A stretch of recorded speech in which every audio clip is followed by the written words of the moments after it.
Everyone, আসসালামু আলাইকুম। আবারও চলে আসলাম একই উপকরণ দিয়ে দুটি রেসিপি নিয়ে। একটি হচ্ছে গাওয়া ঘি আর একটি হচ্ছে বাটার কিভাবে তৈরি করা যায়। একই উপাদান দিয়ে দুটি রেসিপি তৈরি করছি।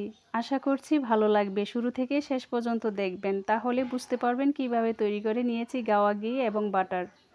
আর যদি ভালো লেগে থাকে অবশ্যই লাইক, কমেন্ট, শেয়ার করবেন, সাবস্ক্রাইব করবেন। যদি পেজ থেকে দেখে থাকেন ফলো দিয়ে পাশে থাকবেন। চলুন দেখা যাক। আমি এখানে কিছু দুধ জাল করে নিয়েছি। ঠান্ডা হয়ে গেলে ওপর থেকে অনেক মোটা লেয়ারে একটি সর পড়ে যায়, আর সেই সরটি আমি প্রতিনিয়ত উঠিয়ে রাখি। এইভাবে আপনারা চাইলে প্রতিনিয়ত দুধ থেকে সর উঠিয়ে মাখন আর ঘি তৈরি করতে পারেন।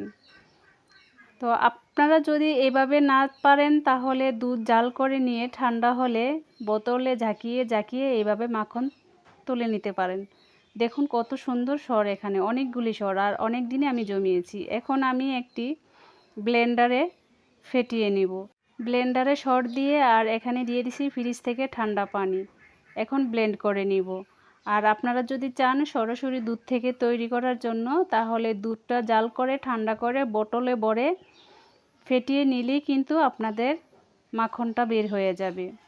2 মিনিট ব্লেন্ড করার পর দেখা যাক কতটুকু মাখন বের হয়েছে। আর দেখে বোঝা যাচ্ছে যে অনেকটাই মাখন বের হয়েছে। এটাই হচ্ছে আসল মাখন।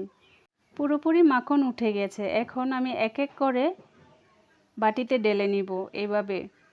তারপর দেখুন যখন সবটা মাখন আমার উঠে গেছে, আমি একটি বাটিতে নিয়ে নিয়েছি। মাখন জমাট হওয়ার জন্য এখানে কিছু বরফ কুচি নিয়ে নিয়েছি। আর মাখন সব থেকে ভালো জমে বরফ কুচি দিয়ে ভালো করে মথে নিলে। বাটিটি ছোট হওয়ার কারণে আমি ঢেলে আরেকটি বড় বাটিতে নিয়ে নিয়েছি।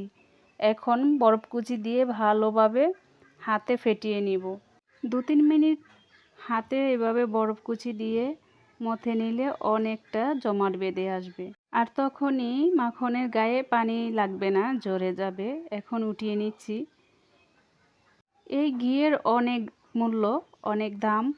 আর আমরা যদি বাসায় এভাবে তৈরি করতে পারি তাহলে কিন্তু স্বাস্থ্যসম্মত হবে। এখন আমি ফ্রিজ থেকে পানি এনে আবারও দিয়ে ভালো করে ধুয়ে নিচ্ছি। যেহেতু দুধের সাদা পানিটা বের হয়ে যায় আর এই দুধের মূল্য অনেক বেশি, তার থেকে যদি বাসায় নিজেই তৈরি করা যায় স্বাস্থ্যসম্মত হয় আর অনেকটাই ফ্লেভার ভালো আসে। সেই জন্য বাসায় তৈরি করা যায়। এক একজনে এক এক রকমভাবে তৈরি করে গাওয়া ঘি। আমি এই পদ্ধতিতে তৈরি করলাম। এখন বাটারটাকে বসিয়ে নিব। এইভাবে হাতে চেপে চেপে পানিটাকে ঝরিয়ে নিয়ে এখন আমি একটি বক্সে একটি পলিথিন দিয়ে এইভাবে বসিয়ে নিচ্ছি বাটার তৈরি করার জন্য। আপনারা ভিডিও শুরু থেকে শেষ পর্যন্ত দেখবেন, তাহলে বুঝতে পারবেন। স্কিপ করে গেলে কিন্তু বুঝতে পারবেন না। দেখুন বাটারটা কিভাবে বসিয়ে নিচ্ছি। একটি ছোট বক্সে বাটার বসিয়ে নিচ্ছি আর বাকিটুকু দিয়ে ঘি তৈরি করব। একই উপকরণ দিয়ে দুইটি রেসিপি হয়ে যাচ্ছে। পারিব না কথাগুলো বলিও না, আর একবার না পারিলে দেখো শতবার। আসলে চেষ্টা করলে সব কিছু সম্ভব। আমি কখনই তৈরি করিনি, আজকে ফার্স্ট তৈরি করেছি। তারপরে কিন্তু অনেক অনেক সুন্দর হয়েছে, পারফেক্ট হয়েছে ঘি এবং বাটার। এখন ঘি তৈরি করার পালা। চুলাতে একটি কড়াই বসিয়ে দিয়েছি, তার মধ্যে দিয়ে দিচ্ছি বাটারটা।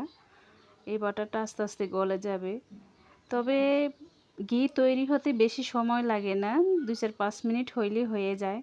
দেখুন কতটা হলুদ কালার হয়ে আসতেছে। এইভাবে যখন হয়ে আসবে একটা ফ্লেভার আসবে, আর যখনই আস্তে আস্তে ঘন হয়ে আসবে তখনই কিন্তু এভাবে ফেনিয়ে ফেনিয়ে উঠবে। দেখুন ঘি হয়ে গেছে। এখন একটি কাচের পাত্রের মধ্যে ঢেলে নিব। তার জন্য একটি ছাঁকনি দিয়ে ছেঁকে নিচ্ছি। কাচের বয়মে যদি ঘি রাখা হয় অনেক দিন সংরক্ষণ করা যায়, অনেক ভালো থাকে, কোনো রকম সমস্যা হয় না। তার জন্য আমি কাচের একটি বয়মে ঘিটা রেখে দিয়েছি। দেখুন একটি উপাদান দিয়ে ঘি এবং বাটার দুইটাই তৈরি করে নিয়েছি। কেমন হয়েছে অবশ্যই আমাকে জানাবেন কমেন্ট করে।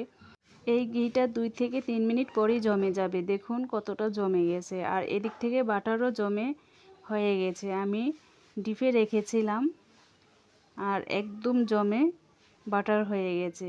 যখনই কিছু রান্না করবেন বা কোনো কিছুর মধ্যে প্রয়োজন হবে এই ঘি কেটে কেটে ব্যবহার করতে পারেন। ধন্যবাদ।